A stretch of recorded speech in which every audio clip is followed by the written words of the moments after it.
जमीन व्यवहार रद्द करण्यासाठी पार्थ पवारांच्या कंपनीला 42 कोटी रुपये भरावे लागणार। रजिस्ट्री ऑफिसची पार्थ पवारांच्या कंपनीला नोटीस।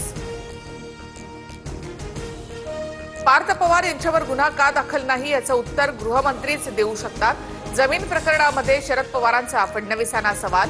चौकशी अंती वास्तव समोर आणण्याची मागणी। जमिनीचा व्यवहार करणाऱ्यांवर गुन्हा दाखल। कारवाई नियमानुसारच कुणालाही वाचवण्याचा आमचा प्रयत्न नाही।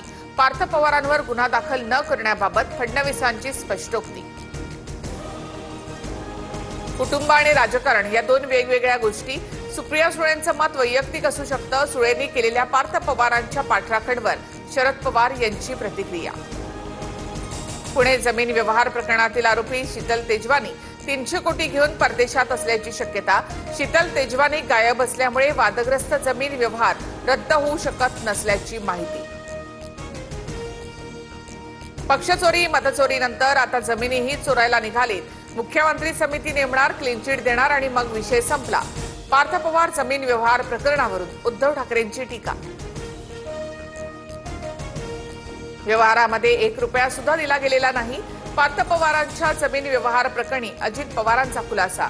सह्या केलेल्यांवरच गुन्हा दाखल, अजित पवारांकडून स्पष्ट। अजित पवार यांचा व्यवहार झाला नाही याचं वक्तव्य म्हणजे जोक ऑफ द डे। व्यवहार झालाच नाही मग रद्द करण्याची वेळ कशी आली? अंबादास दानवेंचा सवाल। मला पक्षाने नोटीस दिलेली नाही। चाकणकरांवरील वक्तव्यानंतर खुलासा मागितलाय। 7 दिवसात पक्षाला खुलासा देईन। अजित पवारांच्या भेटीनंतर रुपाली ठोंबरे पाटील यांची माहिती। रुपाली ठोंबरे यांच्यानंतर पुण्यामध्ये रुपाली चाकणकर यांचीही अजित पवार यांच्यासोबत भेट। पुराव्यांसह पत्रकार परिषद घेऊन उत्तर देणार, चाकणकरांची प्रतिक्रिया।